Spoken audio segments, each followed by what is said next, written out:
Diumenge passat vam veure com Orbán, després de 16 anys, perdia aquestes eleccions. Xiomara, tu has estat estudiant una mica tot el que va passar a Hongria i tot el que suposa també aquesta notícia, no? De que Orbán, després de 16 anys, hagi perdut les eleccions i abandoni el poder.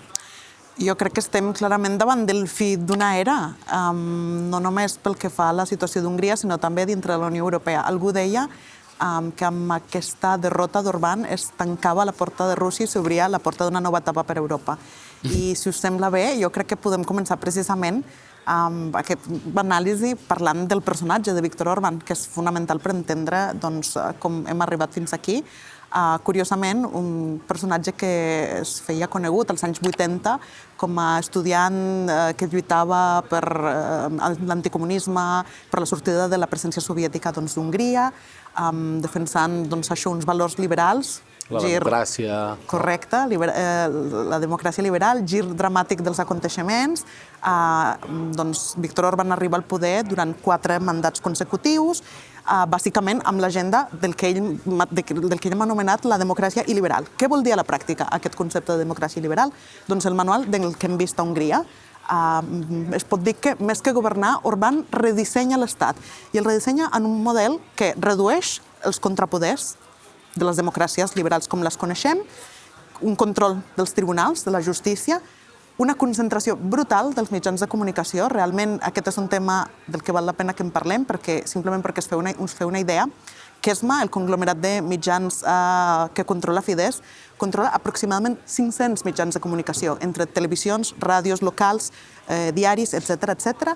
I, al final, una estructura també d'oligarques amb una, diguéssim, fidelitat provada a Fidesz que estan col·locats a tots els llocs clau del país. Per tant, aquest és el seu model de democràcia liberal, que li ha permès governar durant 16 anys. I la relació, com sabeu, amb la Unió Europea sempre ha sigut molt tensa amb Viktor Orbán. Viktor Orbán sempre ha sigut una carpeta molt complicada de resoldre a Brussel·les.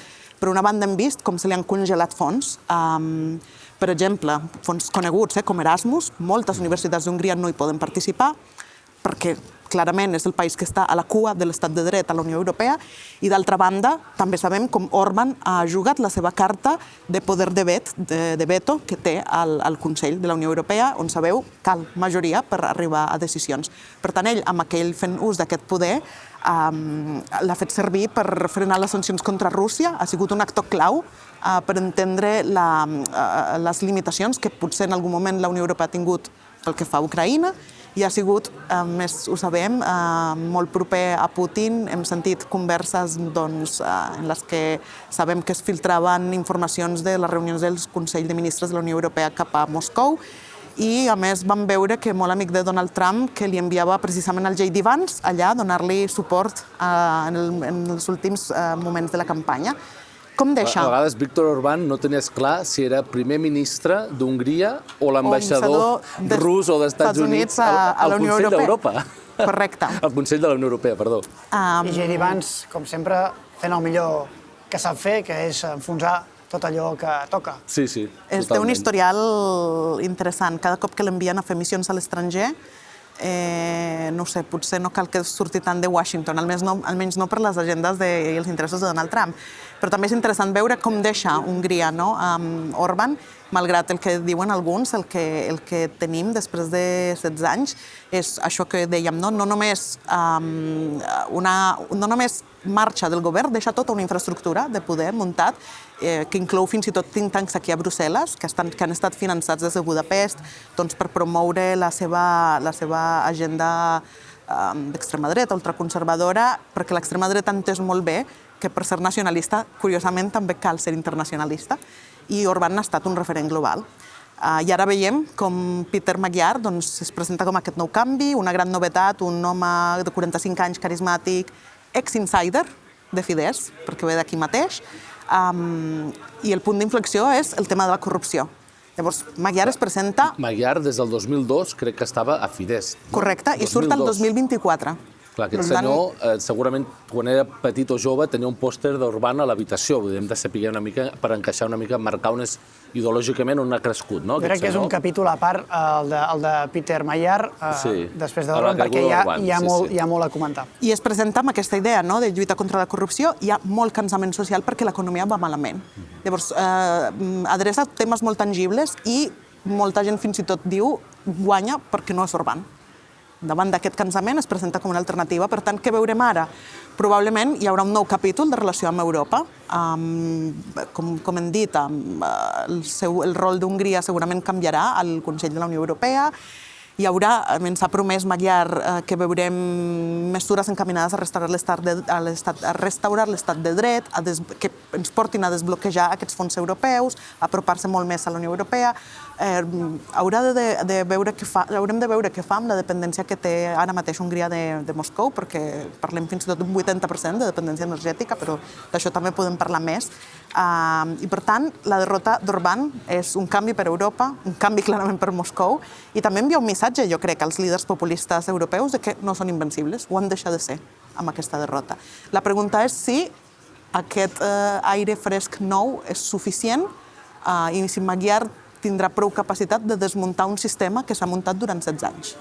I jo crec que aquesta és una mica la pregunta i l'interrogant. La majoria la podria tenir, no? Perquè realment ha guanyat amb una supermajoria que li podia permetre fer les reformes constitucionals que pertoquin.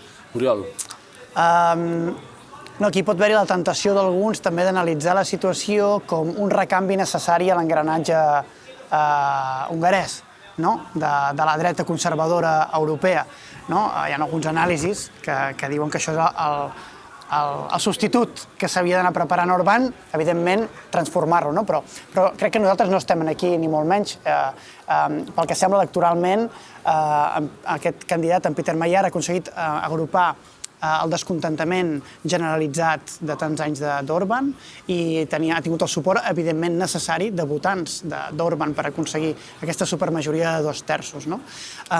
Per parlar de Viktor Orbán, simplement dir que des del Parlament Europeu se li deia, hi ha els informes que havien fet, d'un règim híbrid d'autocràcia electoral. Així és com estava definit el règim de Viktor Orbán pel Parlament Europeu. I hem de recordar també que des del 2022 la Comissió Europea va activar un procediment d'infracció per incompliment de l'estat de dret, amb la regulació sobre l'estat de dret, de la condicionalitat de l'estat de dret, pel que ha provocat que la Comissió Europea bloquegi 18 bilions d'euros a Hongria per incompliment de l'estat de dret. Llavors aquí un dels principals reptes que tindrà el nou primer ministre serà posar el país en solfa per poder desencallar aquests 18 bilions d'euros, que suposa més d'un 15% del producte interior brut d'Hongria. Llavors, aquí, dels reptes que tindrà en Peter, no sé si ja vols passar aquí, Sergi, d'entre altres coses, la Comissió Europea va, diguem-ne, imposar les sancions i congelar els fons cap a Hongria en 4 supòsits de l'estat de dret. Un és la qüestió de la justícia independent, millorar la justícia independent.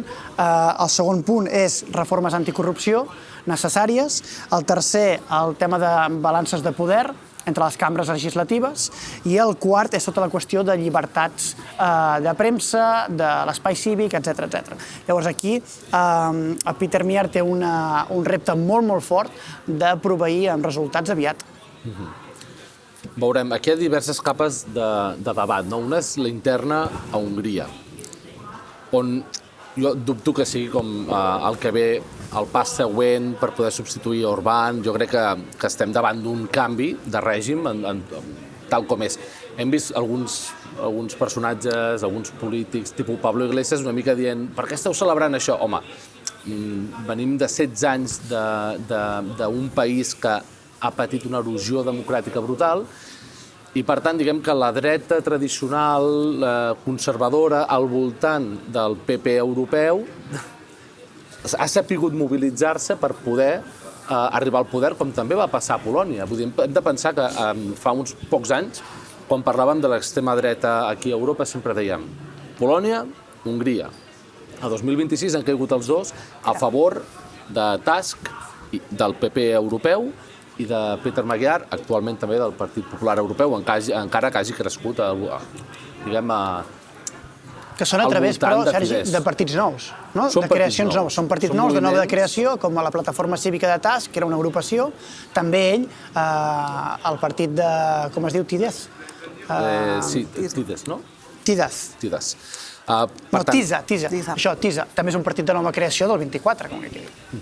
Jo crec que aquí també hi ha l'element de, primer, és un moment que celebrem molt perquè és el primer cop que, durant molt de temps, 16 anys, guanyava de manera incontestable. Per tant, és el primer cop que has pogut demostrar que aquesta fórmula d'èxit de l'extrema dreta tenia una fissura. Això per una banda, pel que fa a la lectura interna d'Hongria. Després, no ens oblidem de la xarxa que ha creat Orbán. Aquesta és la segona capa, no? La capa interna és aquesta, però la següent capa que hauríem de celebrar com a europeus és què suposa per la democràcia europea, això, no? De think tanks a Brussel·les, on són encara llocs de trobada amb molt de finançament per tota aquesta dreta reaccionària.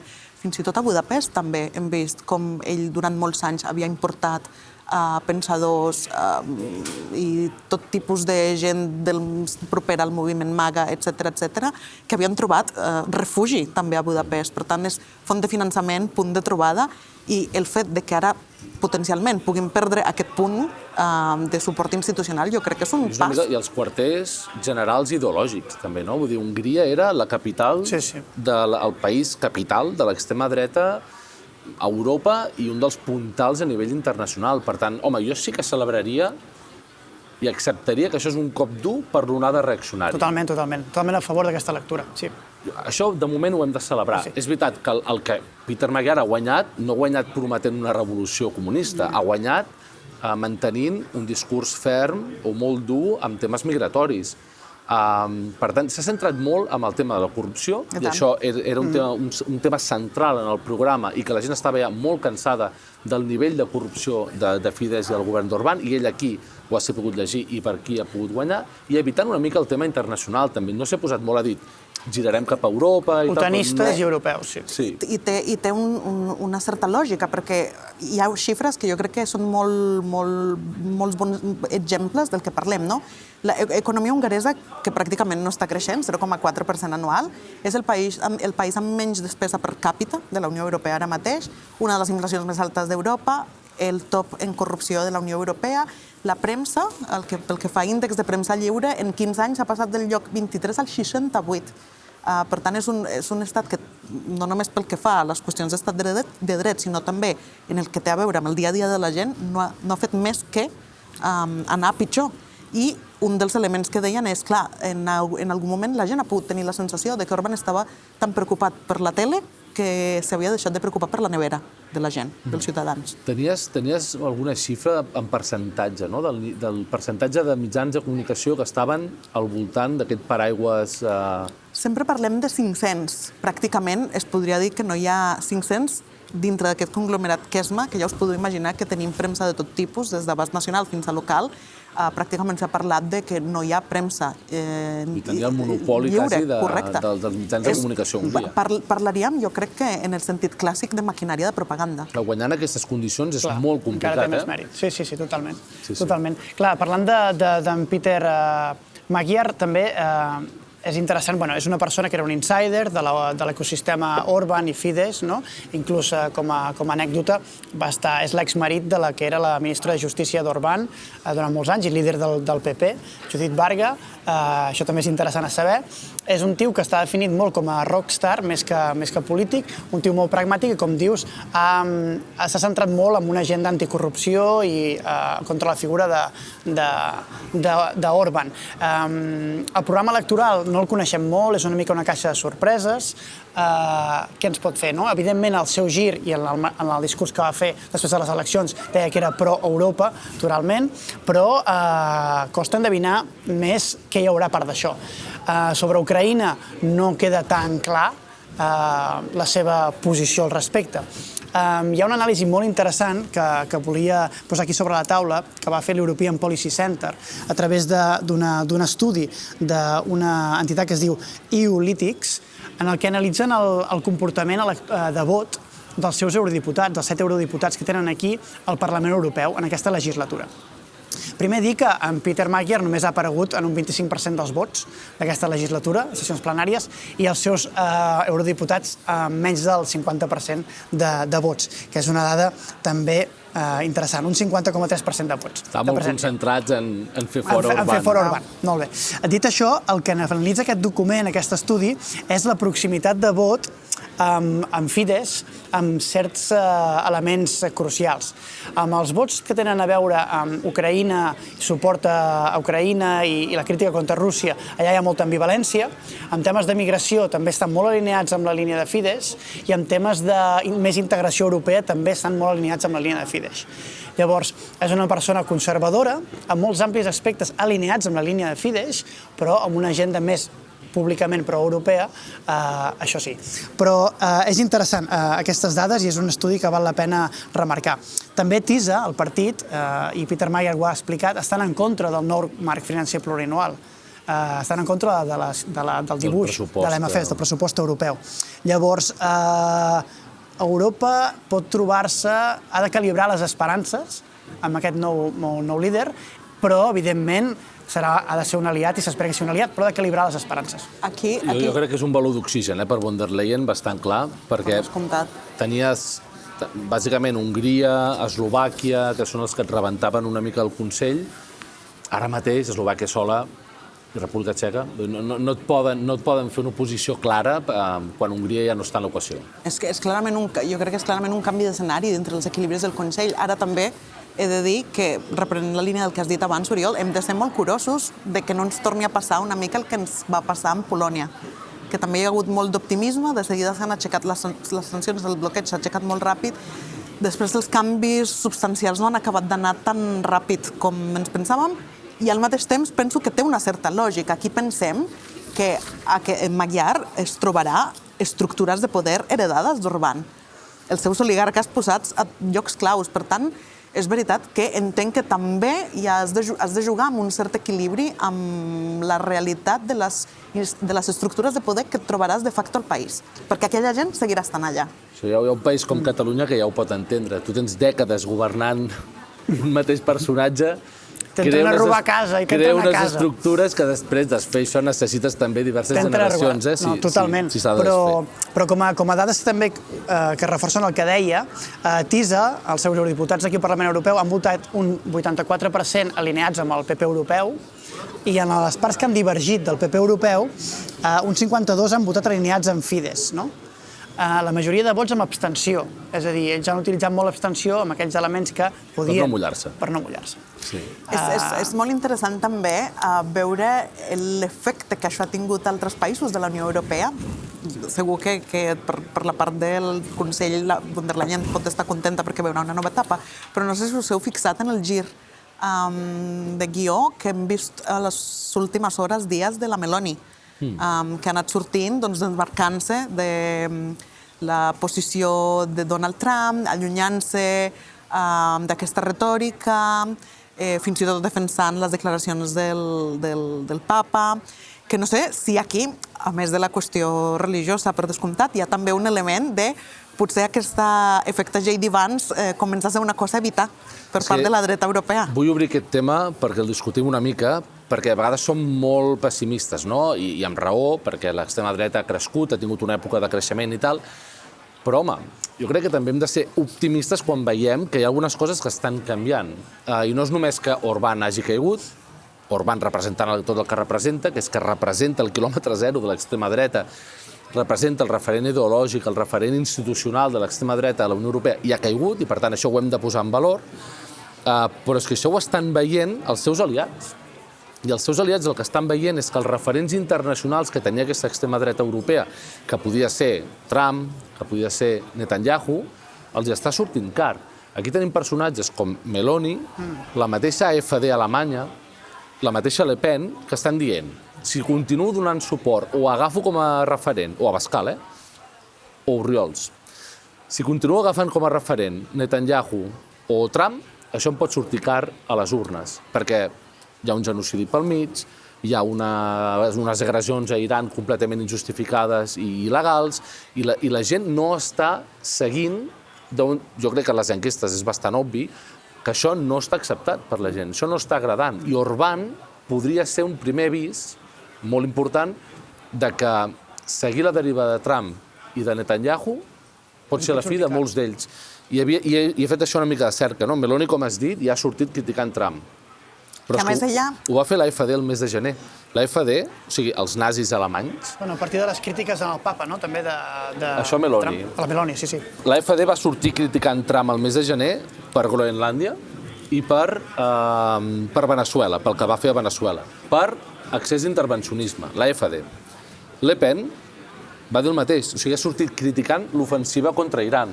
Per tant, estem veient un viratge general de l'extrema dreta europea que diu merda, seguir aquesta estela ens pot sortir molt car. Sabeu qui no ha dit res? Ja, ho sabem. Qui no ha criticat Ho sabem. ni Trump, ni Netanyahu, i han sortit a felicitar encara, a donar el pèsam a Orbán. Aquí es diuen patriotes, no? Abascal. Aquí es fan dir patriotes. Abascal i Orriols no ha dit res, però en podem parlar ara, si voleu. Què estaves dient? Perdona. No, deia que justament en aquest sentit de les escletxes que comences a veure pel que fa a aquest moviment d'extrema dreta europeu, la mateixa Meloni ja va viure un primer càstig correctiu intern, que va ser aquell referèndum de reforma judicial que ja plantejava en termes gairebé plebiscitaris i que el perd. Per tant, també això suma en aquesta idea de que potser hi ha coses que has de reajustar, que aquesta popularitat no és infranquejable. Però no hem de menystenir també, per exemple, en el cas de l'extrema dreta, el suport electoral que han tingut a les eleccions municipals a França. Estratègicament no hauran guanyat moltes ciutats importants, però sí que han aconseguit representació i alcaldies a molts i molts municipis, al sud de França, evidentment, i també a la part postindustrial més francesa del nord. I això, clar, els servirà per al sistema de grans electors, per les properes eleccions, entenc que en el Senat, si no ho dic malament. Llavors, l'arrelament també institucional de l'extrema dreta és una cosa que també està passant a la vegada, no? Sí que podem trobar grans diguem-ne, pèrdues com aquesta d'Orbán, però a la vegada estan entrant dins de l'entramat institucional i també guanyant molt d'espai a nivell local i a nivell territorial. Això és innegable, el mateix que amb l'AfD en les properes eleccions federals, no federals, sinó de lands alemans. Potser que Vox no fes una crítica molt gran, diguem, o no s'estigui girant contra tot aquest sistema i estigui seguint donant suport a Orbán, inclús un cop ha perdut de forma tan clara, té a veure amb el fet que hagi rebut 16 milions d'euros en crèdits de l'MBH Bank, que és un banc que depèn de l'entramat de l'entorn d'Orbán, i que ha finançat les campanyes generals del 23 de Vox i les del 24 europees. Encara té una factura... És que, a més, clar, el que feia Hongria, el que feia, en aquest cas, Orbán, també era intentar finançar altres partits de la mateixa esfera. És interessant, no?, veure, no sé si us heu passejat pels tuits del papa, que últimament està molt actiu amb la seva agenda de política exterior. Jo crec que aquest enfrontament amb Trump ens donarà encara alguns capítols interessants més i a més posarà a certs partits polítics, a certs grups polítics en una disjuntiva molt interessant, perquè per una banda tens Trump i per l'altra tens la teva fe catòlica. Jo estic amb moltes ganes de veure què triaran. Meloni ha triat el papa. Clar. Meloni ha triat el papa i això li ha portat una desavinença important amb Trump. Que Trump és creient, però és un creient molt més pragmàtic, en el sentit de que no és G.D. Vance, no és els evangelistes que tenen al voltant. Ell està allà, però ell inclús en la seva presa de possessió no va posar la mà a la Bíblia, a la segona presa de possessió, no va posar la mà a la Bíblia. Això és un altre capítol que podem obrir, perquè les escletxes que té dintre del moviment MAGA, dintre dels evangelistes, hem vist influencers molt importants d'aquesta corrent vessant més cristiana, fent crítiques ferotges, a més, gent molt del moviment MAGA, vull dir, molt de la base del moviment, fent crítiques brutals en relació precisament a la seva posició respecte als valors cristians i les imatges que fa servir sovint sobre intel·ligència artificial amb ell com a Jesucrist. Totalment. Que són una mica inquietants, si no les heu vist. Sí, ho són. Mireu-les, perquè són tan messiàniques inquietants. Això sobretot lliga potser, bueno, si encara estem en aquest apartat, però lliga una mica també amb l'apartat també d'Iran, en certa manera, i és que Trump s'està fent molts enemics, no només amb la seva base internacional neofeixista, però s'està fent molts enemics, i Meloni, si era la seva aliada i ara hi discuteix, també és veritat que ell hi discuteix avui i demà diu que és a beautiful and a great woman, no? Però si s'enfada amb el papa, amb la Meloni, i té tants problemes, perd Orbán, amb la OTAN, torna a criticar Rutte i la OTAN perquè no hem ajudat, o no han ajudat, diguem-ne, a Hongria, per l'estret d'Hormuz. Déu-n'hi-do les enemistats que està fent. Sí. En tot cas, ara estava mirant aquí, durant la campanya, quanta gent va donar suport públic a Orbán, no? I per tant, dius, ni tota aquesta gent et va ajudar a poder impulsar, no? Milei, Alice Weidel, que és la presidenta de l'AfD alemany, Santiago Abascal, Matteo Salvini, Marine Le Pen, Marco Rubio, J.D. Vance, el propi Donald Trump, Netanyahu, va aparèixer per videopantalla. I una altra cosa que potser la gent desconeix a Catalunya o a l'estat espanyol, però és la divisió interna que també hi ha a l'extrema dreta. Perquè a vegades diem, l'extrema dreta europea, però qui són i com es presenten? I aquí, a aquesta casa, al Parlament Europeu, l'extrema dreta es presenta en 3 grups parlamentaris diferents, perquè no estan d'acord en tot, perquè tens Meloni i els seus, tens Patriots, que seria Abascal, Le Pen, etc. I finalment tens l'AfD. I entre ells tenen diferències importants de suport a Putin o no. Tenen algunes diferències i no s'entenen, i això, perquè si s'unissin, serien el segon grup de l'Eurocambra a molts pocs diputats de ser el primer. Sí. I així tot no ho aconsegueixen. Per tant, no tot està perdut. Entre ells tenen diferències, perden eleccions. I una cosa que us volia comentar, no sé bé si fer-ho o no, però és una conversa que vaig sentir l'altre dia al gimnàs. Al gimnàs? Al gimnàs. Aquelles coses que potser no s'haurien d'explicar aquí a la zona grisa. Bueno, depèn, era la sauna o...? No era la sauna, era el gimnàs. Però aquí ens coneixem tots una mica, no? O almenys de vista. Ells no em devien conèixer a mi perquè si no no haurien fet el comentari que van fer. Però jo vaig veure 2 assessors de Vox entrenant, i entre ells parlaven. I deien, hòstia, ¿has visto en Hungría? Hòstia, este tío que era de los nuestros, ¿sabes? No sé què. Començaven així. I van fer un petit comentari que es van fer un a l'altre, que crec que és molt identifica molt bé o mostra molt bé en quin punt està una part de l'extrema dreta, no? Un li va dir a l'altre, hòstia, es que Trump nos la lía mucho, ¿no? A lo mejor nos hemos equivocado al escoger. Clar, això què vol dir? Patriot va fer una aposta molt clara per unes aliances internacionals concretes, no? En canvi, si mires Meloni, s'ha mantingut més a recer de la Unió Europea. Sí, jugant una mica amb el marc institucional. Exacte. I a principi d'aquesta legislatura hi va haver un trencament entre els que se'n van anar a Patriots i van fer aquesta lectura internacional d'anar amb Orbán, de fer més llaços amb Trump, amb Putin, amb Netanyahu. Amb els de l'ECR. Clar, que són Patriots i Abascal, i són aquesta gent. I per altra banda tens Meloni, que va decidir tenir un paper més neutre en aquest sentit, perquè no depèn o no dona suport o no és un titella de Putin, etc. Clar, aquí el que deia aquest assessor a l'altre és ens vam equivocar a l'hora de fer aquesta elecció. No haurien d'haver escollit allò. Potser no haurien d'haver-nos separat. Potser hem de ser una extrema dreta com la de Meloni. Jo crec que aquí has tocat l'eix fundamental, que és la teva pertinença més o menys convençuda, però militant, diguem-ne, del projecte europeu. Aquest és l'eix central. És a dir, si el teu nacionalisme és un nacionalisme que s'entén com una cosa completament desconnectada del projecte europeu, o si penses que em sembla que és el cas de la Meloni, és una cosa que pot encaixar encara dintre de la idea d'Europa i dintre de la idea de no respondre precisament a interessos de fora de la Unió Europea i de fora Totalment. Perquè el paper de Palmeros els hi ha quedat en aquesta extrema dreta espanyola, entre d'altres, veient com la Corinna al final es va quedar, o encara està, diguem-ne, esperant a la banqueta per poder saltar com a presidenta, i ells hi van donar tot el suport perquè pensaven que Trump la posarien allà, i no, s'ha quedat la Delcy. I no només això, la guerra comercial amb els Estats Units, que ha fet tan mal als nostres productors, a la nostra indústria, també quines explicacions tenen l'extrema dreta quan donen suport a Trump amb una guerra comercial d'aquest tipus, i així un llarg, etc., que els exposa i els deixa fent el ridícul. Així és. Passa molt ràpid, l'actualitat, però encara Hem de recordar aquella imatge de Corina portant el Premi Nobel de la Pau. A Trump, jo sí, crec sí. que serà un moment per la història. En tot cas, és interessant veure com quasi tota l'extrema dreta europea s'està cansant de Trump i, en canvi, tens Catalunya i Espanya que encara segueixen allà, dale que dale, donant-li suport. Veurem a veure si canvien. Estem anant molt tard. Potser és que no llegeixen ens hem estirat la molt premsa. parlant d'Orbán.